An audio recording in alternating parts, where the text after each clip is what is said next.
Delhi NCR में धुंध और प्रदूषण का डबल अटैक देखने को मिल रहा है। प्रदूषण से गैस चैम्बर बनी दिल्ली, पूरी दिल्ली में इस तरह गैस चैम्बर बना हुआ है। जहरीली हवा से लोगों को सांस लेने में बहुत ज्यादा दिक्कत हो रही है। ज्यादातर इलाकों में AQI जो है वो 500 के पार है इस वक्त भी। अगले 5 दिनों तक प्रदूषण से राहत नहीं मिलने वाली है जो कहा जा रहा है।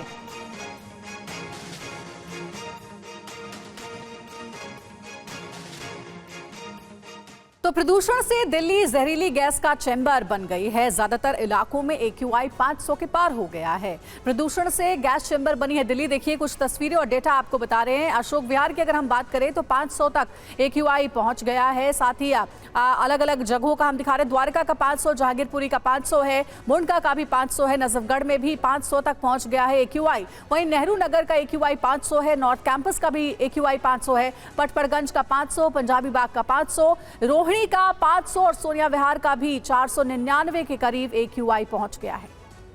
और इधर आपको बता दें कि दिल्ली यूनिवर्सिटी और JNU का बड़ा फैसला सामने आया। ऑनलाइन क्लासेस शुरू करने का ऐलान कर दिया गया है।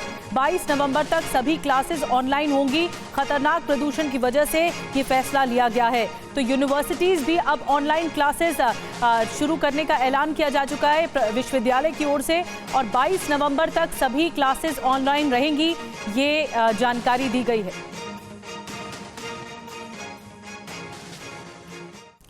तो प्रदूषण से जीना मुहाल हो चुका है। DU और JNU में भी ऑनलाइन क्लासेस के फरमान दे दिए गए हैं। दिल्ली विश्वविद्यालय में 23 नवंबर तक ऑनलाइन क्लासेस ही चलेगी। JNU में 22 नवंबर तक होगी ऑनलाइन पढ़ाई। 25 नवंबर से शुरू होंगे रेगुलर क्लासेस। परीक्षा और इंटरव्यू के शेड्यूल में कोई बदलाव फिलहाल नहीं किया गया है। और प्रदूषण पर कब कौन सी पाबंदियां लगी हैं, आइए आपको इस बारे में बताते हैं। पाबंदियों पर कब कौन सी प्रदूषण पर पाबंदियां लगी। ग्रैप 1 जो नियम होते हैं वो 201 या 300 के बीच में जब AQI होता है तब उस पर लागू होते हैं। ग्रैप 2 जो नियम लागू किए गए वो 301 और 400 AQI के बीच में किए गए दिल्ली में। ग्रैप 3 जो नियम लागू किए गए 400 के पार जब AQI पहुंच जाता है, ये खतरनाक सिचुएशन होती है, पुअर क्वालिटी होती है हवा की। और ग्रैप 4 जो नियम लागू हो चुके हैं 450 के पार जब AQI पहुंच जाता है, तो यही सिचुएशन इस वक्त है। कई इलाकों में 450 ही नहीं 500 के पार AQI पहुंच चुका है। हमारे साथ हमारी सहयोगी इस वक्त शालिनी वाजपेयी जुड़ रही हैं। अलग अलग जगह से हमारे साथ हमारे सहयोगी ज्वाइन कर रहे हैं, लेकिन सबसे पहले शालिनी हमें ज्वाइन कर रही हैं।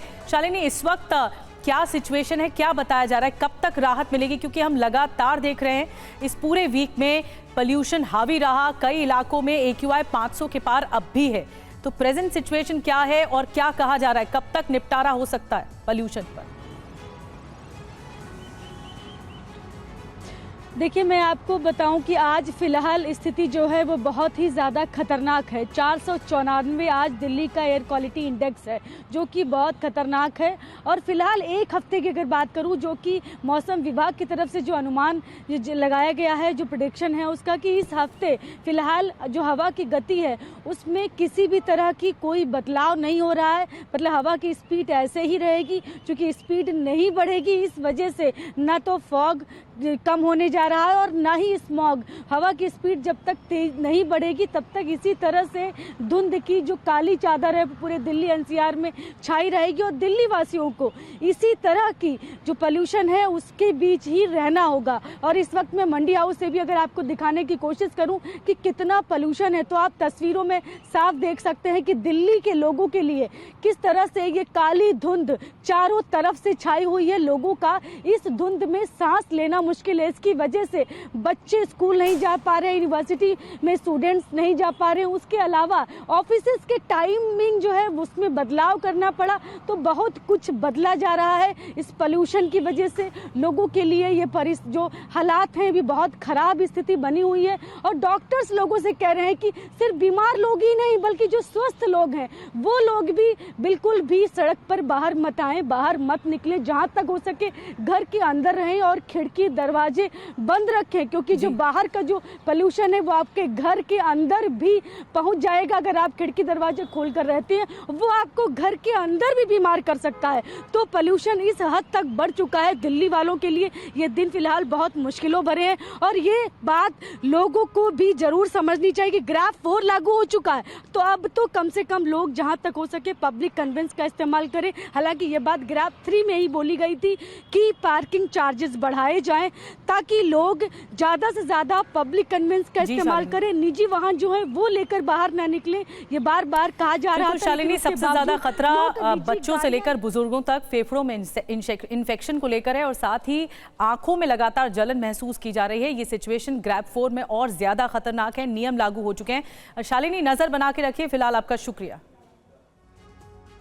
और अगली बड़ी खबर का रुख करें। दिल्ली से खबर है जहां चीन का एक नागरिक गिरफ्तार किया गया है। साइबर धोखाधड़ी के मामले में गिरफ्तारी हुई है। 100 करोड़ से ज्यादा ठगी का आरोप लगा है। आरोपी फेंग चेंजिन के खिलाफ 17 केस दर्ज किए गए हैं। और हमारे सहयोगी जितेंद्र हमें ज्यादा जानकारी देंगे। जितेंद्र, क्या जानकारी मिल पा रही है इस चीनी नागरिक के बारे में जिसे अरेस्ट किया गया है? जी बिल्कुल, देखिए व्हाट्सएप के जरिए लगातार ये धोखाधड़ी कर रहा था लोगों के साथ और पता चला है कि दरअसल स्टॉक एक्सचेंज में पैसा लगाने को लेकर यानी कि पैसा इन्वेस्ट करने को लेकर इसने कई लोगों को चीट किया। 17 मुकदमे इसके ऊपर दर्ज है आंध्र प्रदेश में भी, इसके अलावा उत्तर प्रदेश में भी। और साथ ही अभी तक तकरीबन 43 लाख रुपए की धोखाधड़ी की बात सामने आ चुकी है। लेकिन दिल्ली पुलिस को उम्मीद है कि ये जो धोखाधड़ी है तकरीबन 100 करोड़ रुपए से ज्यादा की है। तो फिलहाल इन्वेस्टिगेशन चल रही है, इसकी गिरफ्तारी हो चुकी है। साथ ही ये भी पता लगाया जा रहा है कि आखिरकार इस पूरे नेक्सस के अंदर और कौन कौन लोग शामिल है, क्या कुछ अन्य चीनी नागरिक भी इस पूरे रैकेट के अंदर शामिल है। जी बिल्कुल, तो देखिए जितेंद्र हमें बता रहे हैं इस चीनी नागरिक के ऊपर कुल 17 मामले दर्ज किए गए हैं। 100 करोड़ की ठगी का इसके ऊपर आरोप है जिसे अब अरेस्ट करके आगे की कार्रवाई हो रही है। शुक्रिया आपका जितेंद्र पूरी जानकारी के लिए। और अब एक बहुत बड़ी खबर, एक बहुत बड़ी गिरफ्तारी की खबर है। गैंगस्टर लॉरेंस बिश्नोई का भाई अनमोल बिश्नोई अमेरिकी पुलिस के हत्थे चढ़ चुका है। सूत्रों के मुताबिक अनमोल बिश्नोई फिलहाल कैलिफोर्निया पुलिस की हिरासत में बताया जा रहा है। भारतीय एजेंसियां कैलिफोर्निया पुलिस से संपर्क में जुटी हुई हैं। एनआईए ने अनमोल बिश्नोई पर 10 लाख रुपए का इनाम रखा है।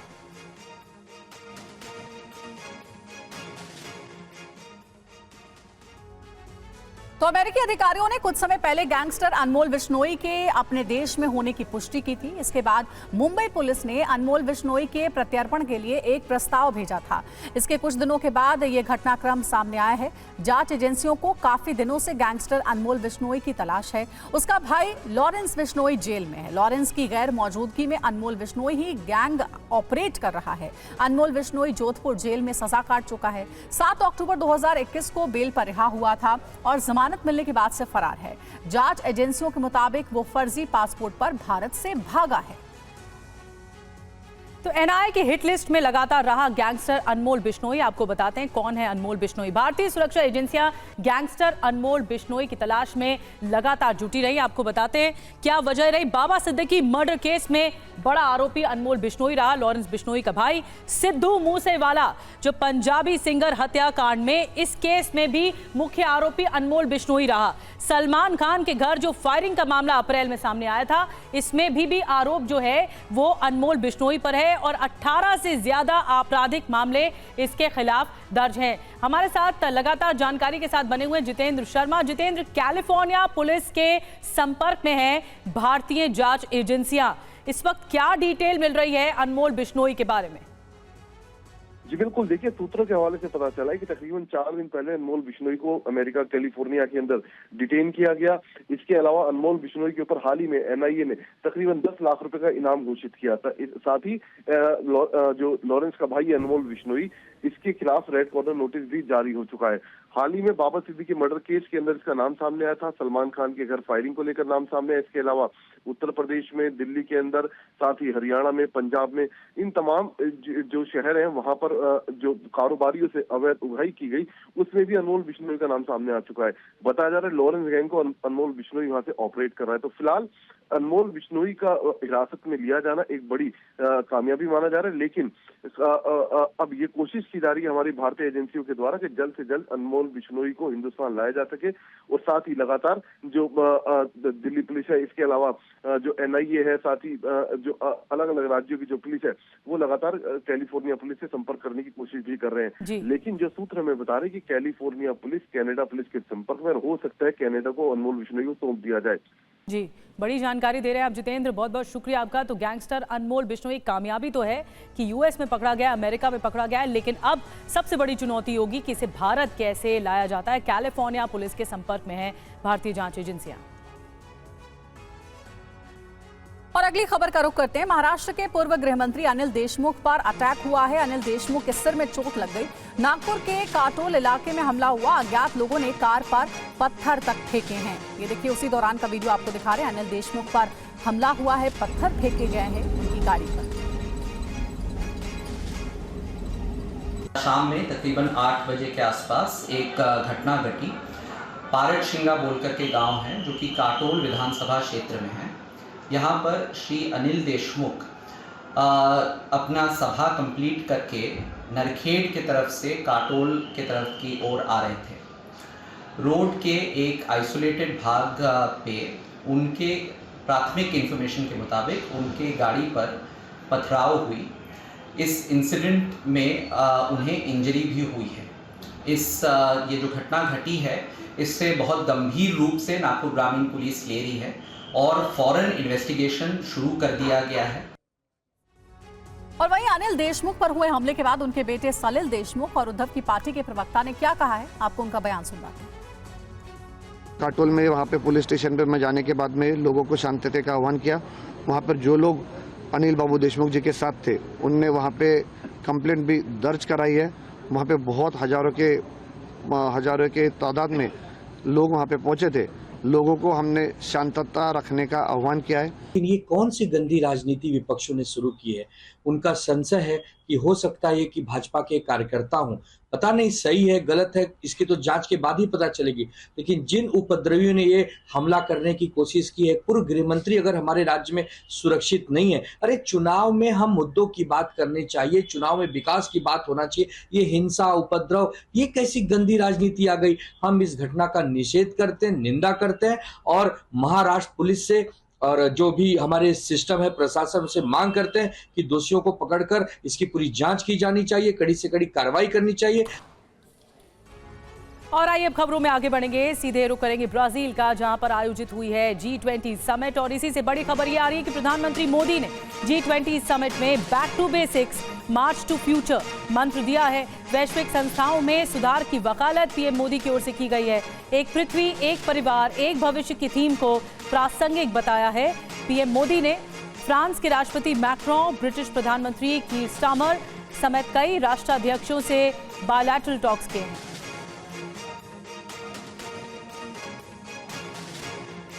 तो G20 समिट में प्रधानमंत्री का संबोधन शानदार रहा। 5 बड़ी बातें प्रधानमंत्री के संबोधन से जुड़ी हुई आपको बताते हैं। जो सबसे ज्यादा बड़े मुद्दे हैं उन्होंने उठाए। भुखमरी और गरीबी के खिलाफ एकजुटता के लिए ब्राजील की पहल का उन्होंने समर्थन किया है। दूसरी बड़ी बात, एक पृथ्वी, एक परिवार और एक भविष्य इस समिट में भी उतना ही प्रासंगिक है। इसके अलावा तीसरी बड़ी बात, G20 में अफ्रीकी संघ को शामिल कराया। बाकी प्रशासनिक संस्थाओं में ऐसे ही सुधार करेगा भारत। ये भी कहा गया, जंग की वजह से दुनिया में खाद्य पदार्थ, तेल और उर्वरक संकट, ग्लोबल साउथ पर सबसे ज्यादा असर इन फैसलों का देखने को मिला। G20 की चर्चा तभी सफल होगी जब हम ग्लोबल साउथ की चुनौती और प्राथमिकताओं का ध्यान रख सकेंगे। G20 समिट के पहले दिन पीएम मोदी और दुनिया के बाकी वर्ल्ड लीडर्स वेन्यू पर पहुंचे। ब्राजील के राष्ट्रपति लुला डे सिल्वा और उनकी पत्नी ने मेहमानों का स्वागत किया। समिट के दौरान पीएम मोदी और अमेरिकी राष्ट्रपति जो बाइडेन ने हाथ मिलाकर एक दूसरे का अभिवादन किया। इस मुलाकात के बाद पीएम मोदी ने सोशल मीडिया पर लिखा कि बाइडेन से मिलकर हमेशा खुशी मिलती है। पीएम मोदी की चीनी राष्ट्रपति शी जिनपिंग से भी मुलाकात हो सकती है। देखिए, उसी दौरान का वीडियो आपको दिखा रहे हैं जब जो बाइडेन से मिलते हुए नजर आए भारत के प्रधानमंत्री नरेंद्र मोदी। काफी देर तक दोनों की 1-to-1 बातचीत भी हुई है। और इसके बाद प्रधानमंत्री नरेंद्र मोदी ने एक पोस्ट भी किया जिसमें उन्होंने लिखा कि जो बाइडेन से मिलकर हमेशा खुशी होती है। और प्रधानमंत्री मोदी ने G20 समिट से अलग कई देशों के राष्ट्राध्यक्षों से मुलाकात की है। प्रधानमंत्री मोदी ने ब्रिटेन के प्रधानमंत्री कीर स्टारमर के साथ द्विपक्षीय बैठक की। प्रधानमंत्री मोदी ने कहा कि रियो डी जेनेरो में प्रधानमंत्री स्टारमर के साथ बेहद सार्थक बैठक हुई है और भारत के लिए यूके के साथ व्यापक रणनीतिक साझेदारी अत्यंत प्राथमिकता है।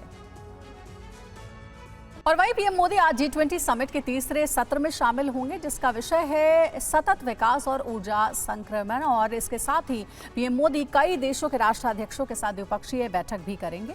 पीएम मोदी आज ब्राजील के राष्ट्रपति लुला दा सिल्वा, चिली के राष्ट्रपति गैब्रियल बोरिक और अर्जेंटीना के राष्ट्रपति जेवियर मिलेई के साथ द्विपक्षीय बैठक करेंगे। पीएम आज ऑस्ट्रेलिया के प्रधानमंत्री एंथनी अल्बनीज के साथ भी द्विपक्षीय बैठक करने वाले हैं।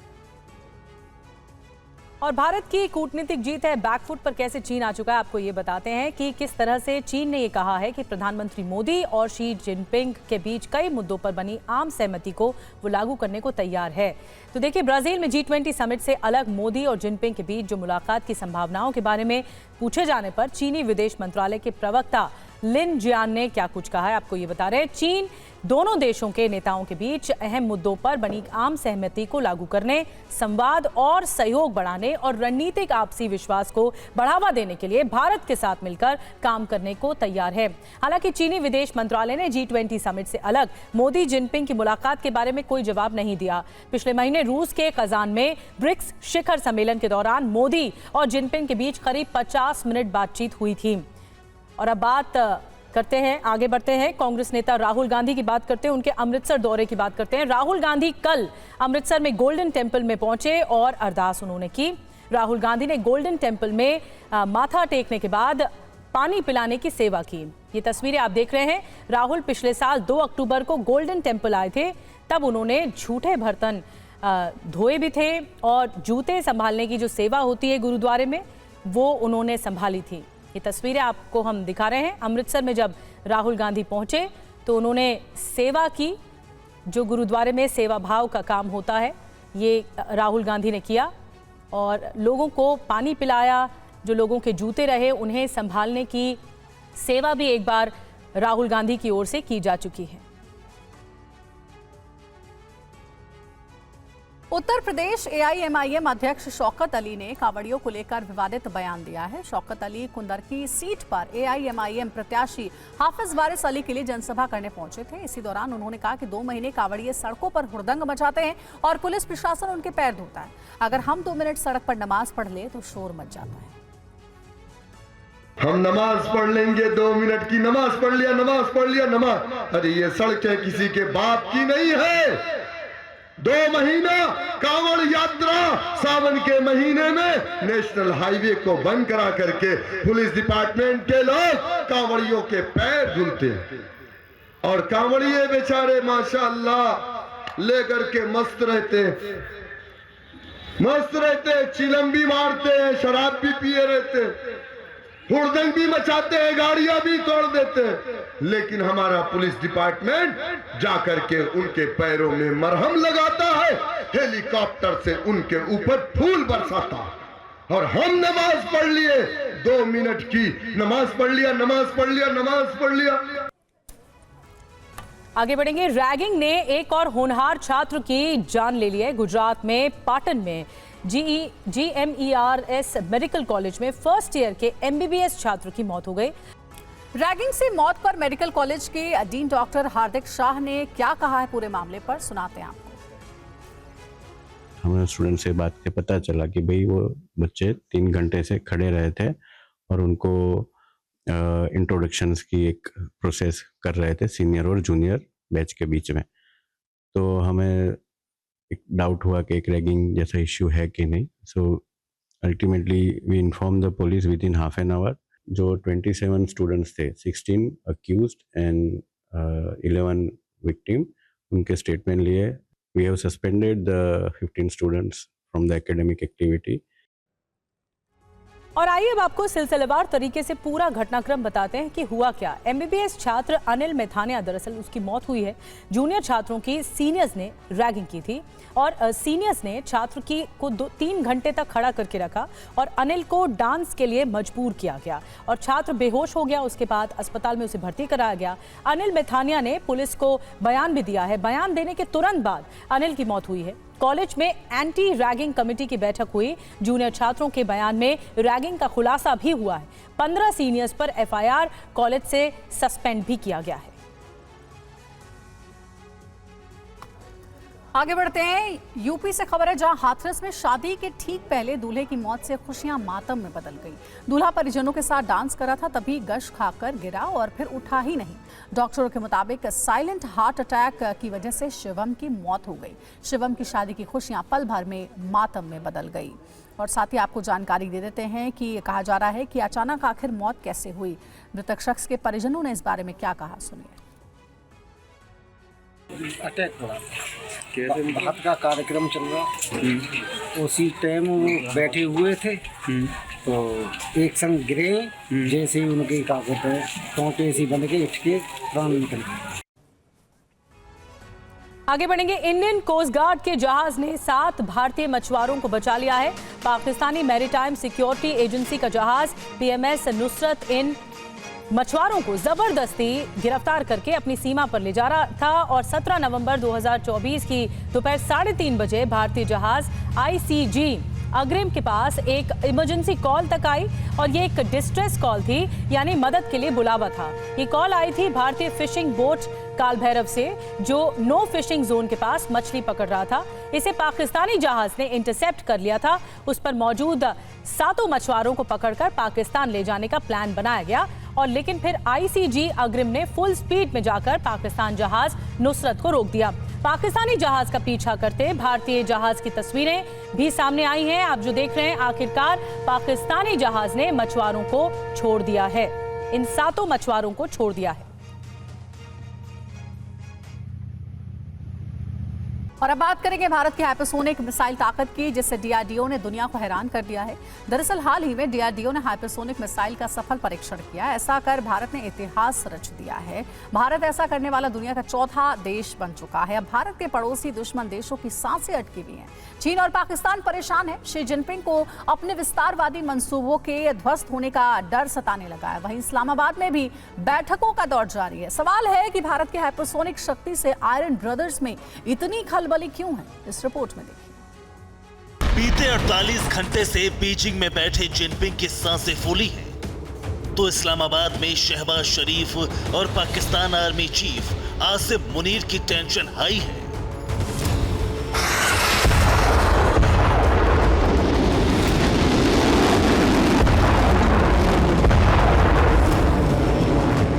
भारत के दोनों दुश्मन देशों में खलबली मची है और इसकी वजह है हाल ही में आई 2 बड़ी खबर, जिसने चीन और पाकिस्तान दोनों में खौफ भर दिया है।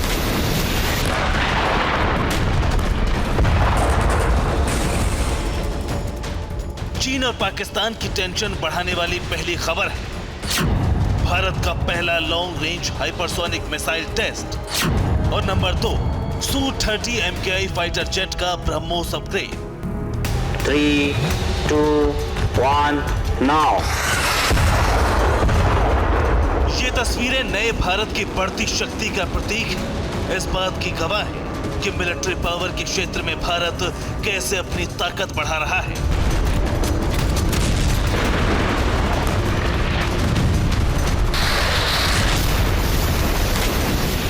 अक्टूबर की सुबह, जब सूरज की रोशनी ने हिंदुस्तान की धरती को छुआ नहीं था और आधी दुनिया सो रही थी, तब उड़ीसा के डॉक्टर APJ अब्दुल कलाम द्वीप पर मौजूद भारत के वैज्ञानिक जाग रहे थे, क्योंकि उन्हें कुछ मिनटों बाद दुनिया को भारत की हाइपरसोनिक शक्ति का परिचय देना था।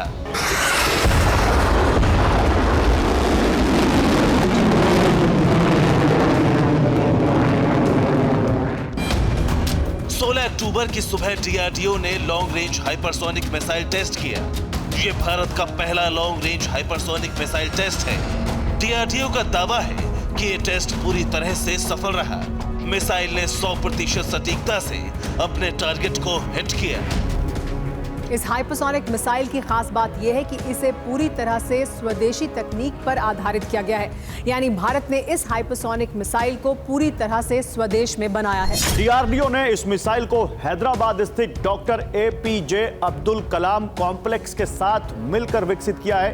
ये देश की सुरक्षा क्षमताओं को नई ऊंचाइयों पर ले जाने की ओर एक बड़ा कदम है। आधुनिक ब्रह्मास्त्र कहे जाने वाली इस long range hypersonic missile DRDO ने ऐसे वक्त में विकसित किया है जब चीन जैसी शक्तिशाली मिसाइल ताकत के साथ भारत तनाव के दौर से गुजर रहा है।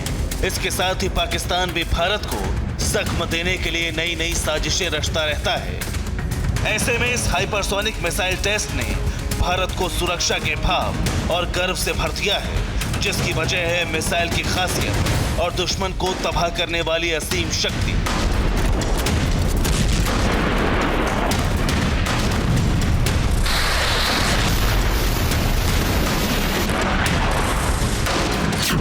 भारत की हाइपरसोनिक मिसाइल की लंबाई लगभग 45 फीट है, वहीं इसका वजन 20 टन है। इसकी रेंज 1500 किलोमीटर है। इसकी रफ्तार 6100 से 11000 किलोमीटर प्रति घंटे तक हो सकती है। डीआरडीओ इस मिसाइल को जमीन और समंदर दोनों से दागने के लिए तैयार कर रहा है।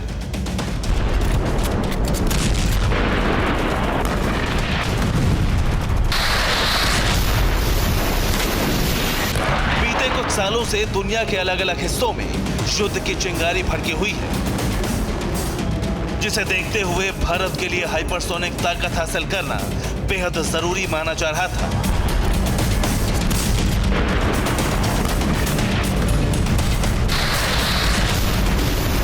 इस लॉन्ग रेंज हाइपरसोनिक मिसाइल से भारत एक साथ 3 मिशन को अंजाम दे सकता है। नंबर 1, भारत इसे अपने तटों की सुरक्षा के लिए तैनात कर सकता है। नंबर 2, ये एंटी शिप मिसाइल है, ऐसे में इससे दुश्मन के जहाजों को तबाह किया जा सकता है। नंबर 3, जरूरत पड़ने पर इससे दुश्मन देशों के शहरों को भी दहलाया जा सकता है। यही वजह है कि लद्दाख और हिंद महासागर में विस्तारवादी सोच लेकर बैठा चीन इस टेस्ट के बाद चिंता में डूबा है। वहीं पाकिस्तान की खिग्गी बंधी है। जरा सुनिए कैसे पाकिस्तान के अवाम भारत की कामयाबी पर तारीफों के पुल बांध रही है, वहीं जिन्नालैंड की नाकारा सरकार को कोस रही है। सफल मिसाइल टेस्ट के साथ डीआरडीओ ने इतिहास रच दिया है। भारत को विश्व में वो पहचान दिलवाई है जो अब से पहले सिर्फ कुछ चुनिंदा देशों के पास थी। दरअसल इस टेस्ट के साथ भारत दुनिया के हाइपरसोनिक क्लब में शामिल हो चुका है, यानी भारत का नाम अब उन देशों की लिस्ट में शामिल हो गया है जिनके पास हाइपरसोनिक ताकत है। आपको ये जानकर बेहद फक्र होगा कि इस लिस्ट में भारत से पहले महज 3 देश शामिल हैं। हाइपरसोनिक मिसाइलों के क्लब में टॉप पर रूस का नाम शामिल है। इसके बाद दूसरे नंबर पर चीन है, तीसरे नंबर पर अमेरिका का नाम है। हालांकि अमेरिका भी हाइपरसोनिक मिसाइल टेस्ट ही कर रहा है। अब हाइपरसोनिक मिसाइल की सफल टेस्टिंग के साथ इस लिस्ट में चौथे नंबर पर भारत का नाम जुड़ चुका है। हालांकि ईरान और उत्तर कोरिया अपने पास हाइपरसोनिक मिसाइल होने का दावा करते हैं, लेकिन अभी तक इससे जुड़े जरूरी सबूत और डेटा इन देशों ने दुनिया के सामने नहीं रखा है। यानी ईरान और उत्तर कोरिया के हाइपरसोनिक दावे संदेह के घेरे में हैं।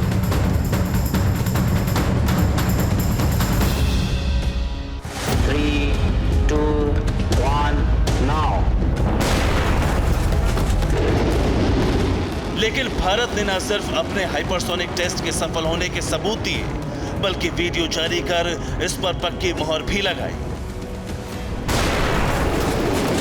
भारत के लिए कामयाबी कितनी बड़ी है, इसे समझने के लिए आपको हाइपरसोनिक मिसाइल की ताकत को जानना बेहद जरूरी है।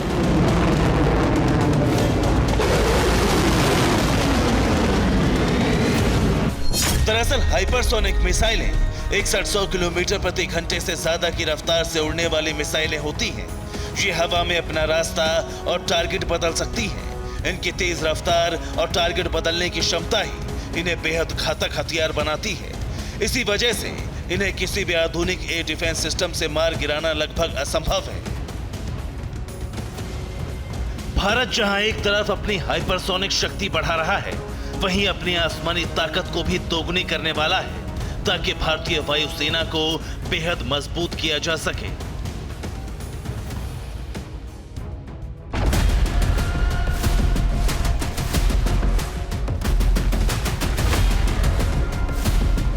आसमान में परवाज भरता ये शिकारी हिंदुस्तान की शान Su-30 MKI फाइटर जेट है।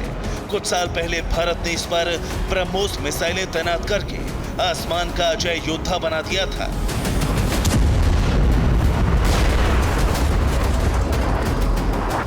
लेकिन अब इसकी ताकत दोगुनी होने वाली है। के मुताबिक भारतीय वायुसेना Su-30 फाइटर जेट पर 800 किलोमीटर रेंज वाली ब्रह्मोस मिसाइलें तैनात कर सकती है। इन मिसाइलों को 20 सुखोई 30 फाइटर जेट पर लोड करने की संभावना है। फिलहाल 40 सुखोई फाइटर जेट पर 450 किलोमीटर रेंज वाली ब्रह्मोस मिसाइलें तैनात हैं। हालांकि इसके लिए कुछ अपग्रेड किए जाने हैं। ब्रह्मोस एरोस्पेस मिसाइल के डेवलपमेंट ट्रायल्स 2026 में करेगा। जो सफल रहे तो सुखोई 30 फाइटर जेट की ताकत दोगुनी हो जाएगी।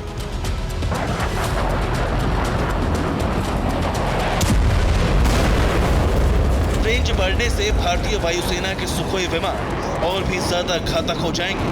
उन्हें लॉन्ग रेंज स्ट्राइक करने की ताकत मिलेगी।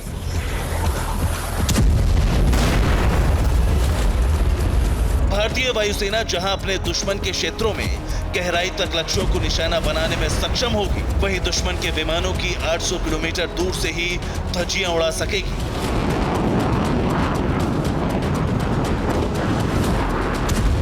Bureau report, TV9 Bharatvarsh.